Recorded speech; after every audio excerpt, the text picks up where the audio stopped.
সাথী। সাথী এই শব্দটির ব্যাখ্যা কে কিভাবে করে? মিত্র, সখা, বন্ধু। কিন্তু অর্থ একটাই, তিনি যিনি আপনার সঙ্গী হন আর তিনি যার সাথী আপনি হন।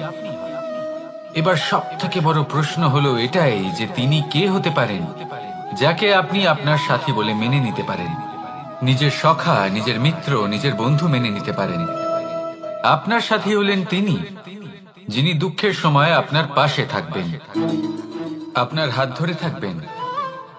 আপনার সাথী হলেন তিনি যার হাত আপনি নিজের সুখের দিনে ধরে থাকবেন। সেই সাথীরই হাত ধরুন যিনি দুঃখে সবসময় আপনাকে সাহায্য করার জন্য তৎপর হয়ে থাকেন, আপনার পাশে থাকেন, আর যাকে সুখের দিনে আপনি আপনার সাথে রাখতে পারেন। আর যখন আপনার সাথে আপনার এই সাথী থাকবে তখন আপনি এটা বুঝবেন যে যখন জীবনে দুঃখ আসে তখন এই দুঃখ কমে যায়, সবার মধ্যে ভাগ হয়ে যায়। আর যদি তখন সুখ আসে তাহলে সেটা সবার উপস্থিতিতে আরো বেড়ে যায়। এটাই হলো প্রেম, এটাই হলো ভালোবাসা, এটাই হলো সঙ্গ। যেমন সম্পর্ক আমার আর রাধার মাঝে। তাহলে আসুন আর আমার সাথে ভালোবেসে বলুন, রাধা রাধা।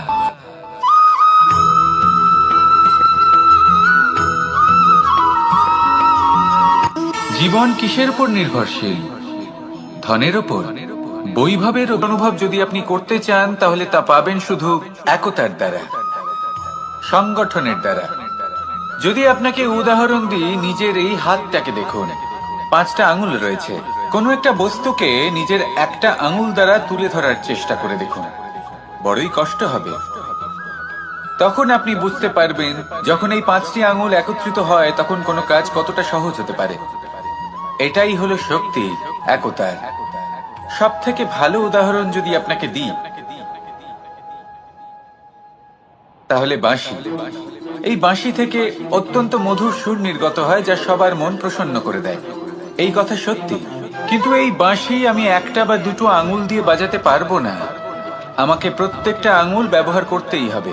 তবেই এর থেকে মধুর সুর নির্গত হবে যা সকলকে প্রসন্ন করবে, ঠিক কিনা? ঠিক এইভাবেই যদি আপনি চান যে আপনার জীবনরূপী বাঁশি থেকেও মধুর সুর নির্গত হোক বা সবার মনকে প্রসন্ন করে তুলুক, তাহলে আপনাকেও জীবনে একতা নিয়ে আসতেই হবে। আপনি একাও কর্ম করতে পারেন, পথ চলতেও পারেন, সামনেও এগোতে পারেন, সাফল্যও লাভ করতে পারেন। কিন্তু যখন সকলে একসাথে এগোবেন, সেই পথে চলবেন, সেই কর্মই করবেন, তখন লক্ষ্যে অবশ্যই পৌঁছবেন, সাফল্য অবশ্যই লাভ করবেন। কিন্তু সেই সাফল্য এবং তার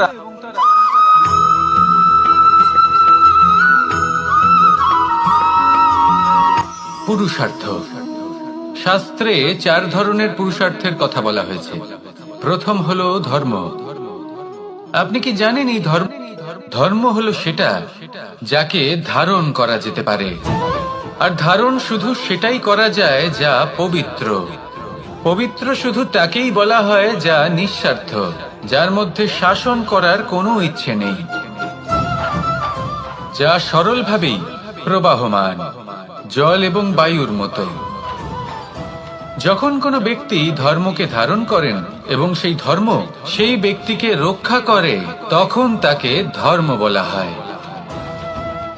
ধর্ম যা রক্ষা করে অহংকার থেকে, খারাপ চিন্তার হাত থেকে। সেই জন্য পুরুষার্থ গড়ে তোলার আগে, ধর্ম পালন করার আগে ধর্মের প্রকৃত অর্থ কি সেটা বুঝে নিন। এটা জেনে রাখুন যে সমস্ত ধর্মের আধার, সমস্ত ধর্মের ভিত শুধুমাত্র ভালোবাসা। আসুন আর এই ভালোবাসার সাথেই বলুন, রাধা রাধা।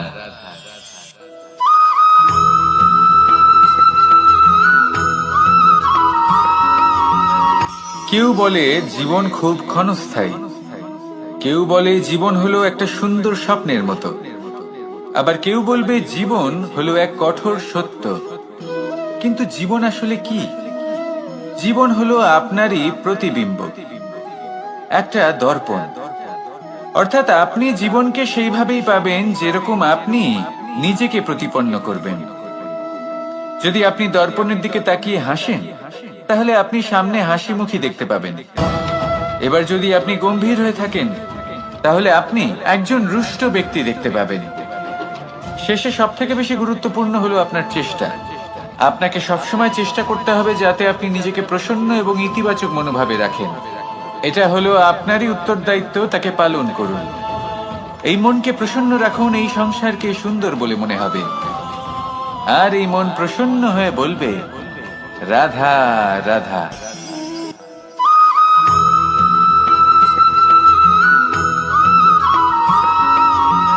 এই সংসারে প্রত্যেক মানুষ এটাই চান যে তিনি যেন ধনবান হন, আর্থিক অবস্থা তার ভালো থাকে, ওনার বাড়িতে লক্ষ্মীর আগমন হয়। কিন্তু সেটা হবে কি করে, সেটাই হলো প্রশ্ন। কেউ বলেন যে যদি পরিশ্রম করো তাহলে ধন অর্জন সম্ভব, কেউ বলেন যে যদি বিদ্যা লাভ হয় তবেই ধন অর্জন সম্ভব, কেউ বলেন যে যদি বলশালী হও তবেই সম্পন্ন থাকবে।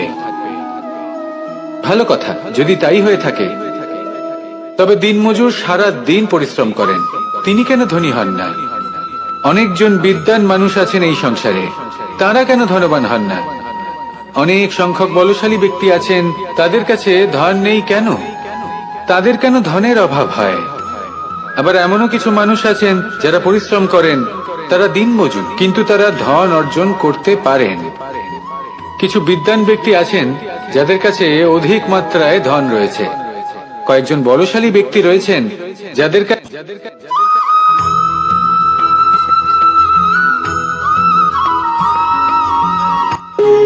যখন মানুষের মৃত্যু হয় তখন কি হয়? অনেক সংখ্যক মানুষ শোক পালন করতে চলে আসেন।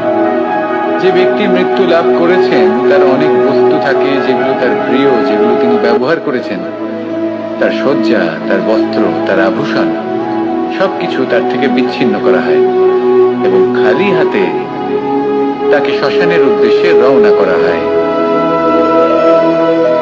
আমি আপনাকে এই প্রশ্ন করতে চাই, আপনি এই সংসারে কি অর্জন করেছেন? ধন সম্পত্তি, বস্ত্র, আভূষণ, এই সবকিছু যে আপনি অর্জন করেছেন, আপনার মৃত্যুর পরে তা আপনার থেকে দূর হয়ে যাবে।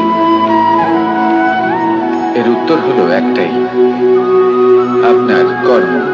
শুধু সেটাই আছে যা একান্ত আপনার, আর শুধু সেটাই এই সংসার থেকে চলে যাওয়ার পরেও সংসারেই জীবিত থাকবে। যদি আপনি দুষ্কর্ম করেন তাহলে এই সংসার আপনাকে একটি অনুচিত উদাহরণ হিসেবে মনে রাখবে যে এই ব্যক্তি খুব পাপী ছিল, অনুচিত কর্ম করতেন। যে পথে তিনি চলেছেন সেই পথে কারোর চলা উচিত নয়। সেখানেই যদি আপনি সৎকর্ম করেন তাহলে সংসার চিরকাল এটাই বলবে যে খুব ভালো মানুষ ছিলেন, সবাইকে ভালোবাসতেন, সবাইকে সাহায্য করতেন, আমার খুব প্রিয় মানুষ ছিলেন। এটাই হলো শ্রেষ্ঠ কর্ম। সেই জন্য জীবনে শুধুমাত্র ধন সম্পত্তি, আভূষণ এই সব অর্জন করতে গিয়ে নিজের মনোনিবেশ করবেন না। শ্রেষ্ঠ কর্ম করুন। সংসার থেকে চলে যাওয়ার পরেও এই কর্মই এই সংসারে আপনাকে জীবিত রাখবে। আসুন আমার সাথে ভালোবেসে বলুন, রাধা রাধা।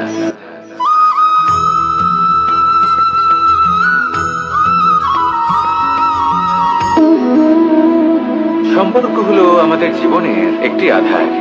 কিছু সম্পর্ক এমন যা আমরা জন্মসূত্রে লাভ করি, যেমন পরিবার, মা বাবা। কিছু সম্পর্ক আছে যা আমরা জীবনে অর্জন করে থাকি, তা সে প্রেমের হোক, স্নেহের হোক বা বন্ধুত্বের। এই সকল সম্পর্ক লাভ করার বা গড়ে তোলার 5টি ধাপ রয়েছে। প্রথম ধাপ, কোনো ব্যক্তির সাথে আলাপ হওয়া, তার সাথে কথা বলা বা তাকে দেখা। দ্বিতীয় ধাপ, সে ব্যক্তিকে আমাদের ভালো লাগা। তৃতীয় ধাপ,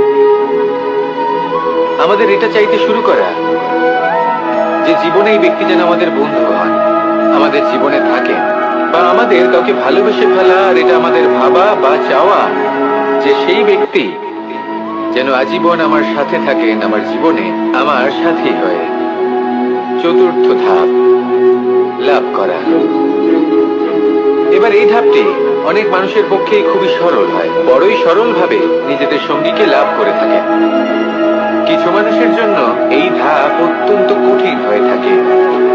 অনেক প্রতিকূল পরিস্থিতির উপর জয়লাভ করে তারা সঙ্গী সঙ্গীকে লাভ করেন, কিন্তু লাভ অবশ্যই করেন। এরপরে আসে পঞ্চম, অন্তিম এবং সব থেকে গুরুত্বপূর্ণ ধাপ। সেটা হলো সেই সম্পর্ক পালন করা। এটা হলো এমন এক বিষয় যা প্রত্যেক মানুষের শেখা উচিত। যদি ব্যক্তি নিজের জীবনে সম্পর্ক রক্ষা করতে শিখে যান, তবে প্রত্যেক সম্পর্ক তার জীবনকে স্বর্গ করে তুলবে। আসুন আর আমার সাথে ভালোবেসে বলুন, রাধা রাধা।